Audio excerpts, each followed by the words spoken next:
Hello everyone. I'm going to walk through a RTL design and test bench for the Moore finite state machine for pattern detection. This is the sample project you can find on EDA Playground. It's a Moore FSM to match the pattern 10110 in this example. This is the URL and you can use it to access this project, and I'll put the link below. I'm not very sure who the original author is, so if you could find out and you can let me know and we can give the author some credit. I locate this project by a Google search. The implementation of this design is really nice, but the test bench is a little bit limited, so we have an opportunity to try to do some slight improvement on it and make it slightly more interesting. This is the description of the finite state machine and the state transition diagram to match the pattern 10110 from the bit stream. This implementation is the overlapping mode. We can reuse the previously matching bit for the next matching event. Here is an example. When it receives the first 5 bit, it has a matching event. And because of the 6th bit is a 1, it was reusing the previously 2 matching bit 10 highlighted in red color to start the pattern. And this is how it can get 2 matching events in 8 bits. For this type of problems, if you're trying to match 5 bit, you usually have 6 state in a Moore finite state machine implementation. You got the initial state at 0. And if you're receiving the bit in this perfect pattern order, you'll be going through the state machine like so, from S0 to S1 to S2, all the way down to S5 through this perfect path. If you are getting some imperfect pattern in the middle, you'll be going back some state. And sometimes you need to go all the way back to the initial state. Sometimes you don't hop back that far. It depends on the patterns that you're trying to match and the imperfect bit that you're receiving. So in here we can see that like in S2, if you're getting 1 0 0, you need to go all the way back to the initial state. But in S3, if you're getting this unfavorable bit 0 in here, you only need to go back 1 state. And then you can try again for the next round. Go to the EDA Playground URL to take a look at the project. So this is the project, and design.sv is the code for the finite state machine. X is the input bit stream, and Z is the matching event, so it is asserted for 1 clock cycle if it sees the matching pattern. It is nice that it is using enum type for the state variable, so your code and the waveform will be more readable if you're using some commercial simulators. And then there's a typical finite state machine code. And the combinational logic in here from line 23 on could correspond to the state transition diagram. So we'll take a look at this combinational logic in more detail. This is the combinational logic that represents the state transition. It is a case statement that would be synthesized to muxes. How does this correspond to the state transition diagram? Let's take a look at S0. When you're at S0, if you're receiving a bit 1, you transition to S1. If you're receiving a bit 0, you stay at S0. So the code in here is doing exactly like that. You're at S0. If you receive a bit 1, you transition to S1. In the else case in here, that means that you're receiving a bit 0, you stay at S0. You can check all other states in the same way. And what's in the RTL code should correspond to the state transition diagram. It is the output logic. The Z output value only depends on the state, but not the input value mix.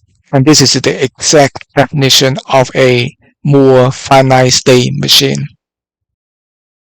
When you arrive at S5, Z is 1, indicating a matching event. When you are in any other state, Z is 0, that indicates there's no matching event yet. So I'm not planning to make any changes to the RTL design code, and I'm going to demo running the original project. Let's try to run the original project. So this is the original project on EDA Playground. And before you run it, you make sure that this open EP wave after run checkbox is checked so that you can see the waveform after the run. So you click on run.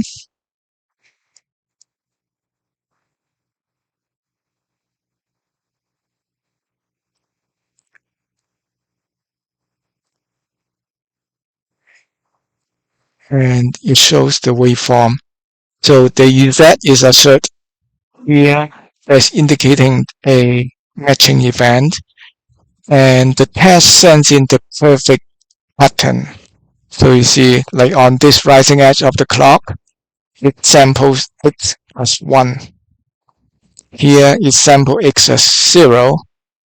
In here, on this rising edge, is sample X as 1, 1, sample 0 here, and then a matching event.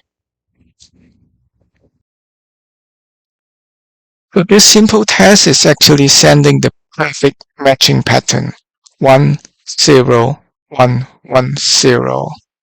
It's a very simple test, and it only tests one path of the finite state machine.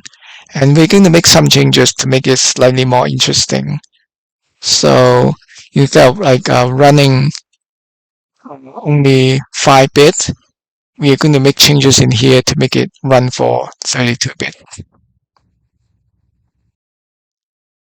So on line 13, I'm going to change it to run for more bits, and also running it with random pattern. So the way to do it is to change this to 31, so that's 32-bit value. And instead of a hard-coded value, I'm using the system call urandom and a seed number to generate random test cases. And if I rerun it now with this one line change, this will be the result. So you see there are 3 matching events in here, and it's running for 32 bits, so the test runs slightly longer, and you got multiple matching events, and you're also exercising like more of the state transition path. And the fact that you get 2 matching events that close by, it is going through the overlapping matching, that is reusing the previously matching bits for the next matching event. And if you look at this matching event, and we trace back a 5 clock cycle earlier, and look at the input signal, input signal, which is what you get. On this rising edge of the clock, is sample X as 1. On this rising edge is sample 0. On this rising edge, you sample 1. You sample 1. You sample 0. And you get a matching event. And it's the same thing in here. If you look at 5 clocks earlier, you have this rising edge of the clock, sample 1. You sample 0. Sample 1. Sample 1. And on this rising edge, you sample 0. And you get a matching event happening in here. So things seems to be consistent. If you change the seed number and we run, you'll be running it with a different test vector. So remember when we were using seed number 3, we have 3 matching events. Now I change the seed to 4 and I rerun it. The test should be different because the input vector is different. So X is different, and now you only have 2 matching events. Now we can run different tests with different input vector by changing the seed number. So that would be useful if we could print out the test vector in a nicely readable format. And this is the code I add on the test bench to print out the bit pattern of the test. I also make a monitor task to monitor the signal Z. Whenever Z is assert, that means that there's a matching event. It simply print out the timestamp and the cycle number. So with these 2 pieces of information, we should be able to look at the test detail without going into the waveform. When we have a task, we have to have a way to invoke the task.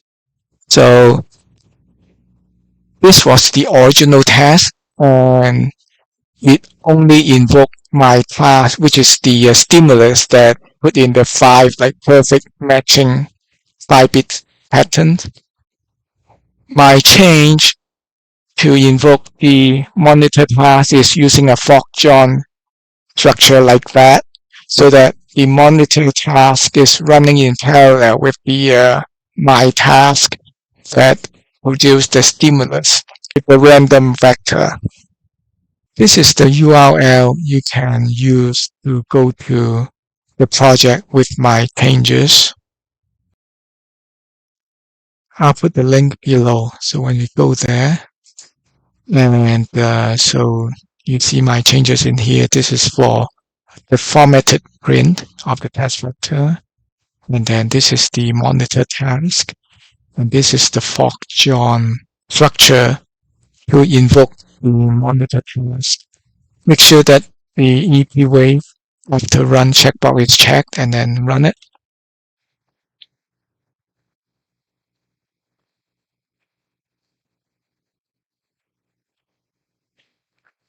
So it is seed number 3 with 3 matching events. So the test is exactly the same as before.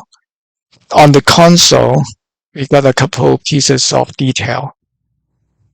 The monitor task print out the cycle number of the 3 matching events.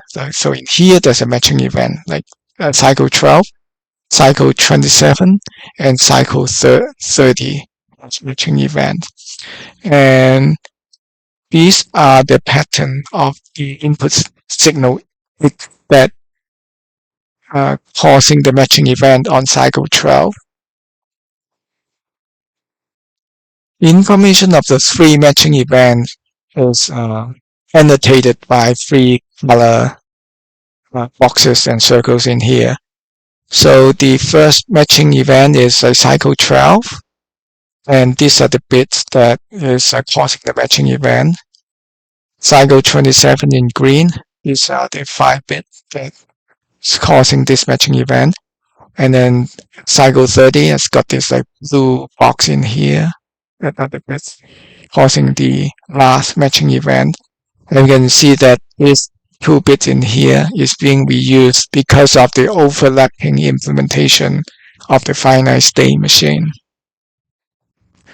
Now you can read the output from the console, and you can see what the test is doing without going into the waveform. And in here, we see the 3 matching events, and we don't see the pattern 10110 anywhere when no matching event is matching. So the test seems to be doing what we expect. If we do go and inspect the waveform should reflect what was printed on the console.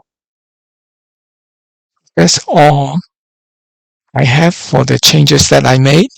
So what are the next steps that you can further develop it? So now that we have the driver task. We have the monitor task. So how about making a scoreboard so that the execution of the task can be self-checking? So with the monitor task and the printout, we don't have to go into the waveform to see the test result. And with a scoreboard, you don't even have to look at the detail of the console to determine how the test is doing. We'll make the scoreboard to do the checking for us, and you will report the test pass or fail. And you can manage a large number of test case execution much better that way. How about making it a UVM test bench? So we utilize the same concept we have in here for the driver and the monitor task, and then you implement the UVM environments and agents and make it a UVM test bench for reusability. And for the design RTL side, you can do a couple of things. You can try to implement the non-overlapping matching implementation. For the non-overlapping implementation, you change this arc from S5 to S3. You don't go to S3, but you go to S1 instead. Then you will not be reusing the matching bit of the previous matching event. You can implement a merely finite state machine equivalent. You would have one less state. It's slightly more difficult to code and debug, but it will generate less combinational logic. It's more efficient. I usually do most of my work in more finite state machine until the architect or the customer yells at me, and I change it to merely if necessary. Thanks for watching till the end, and keep experimenting. See you soon.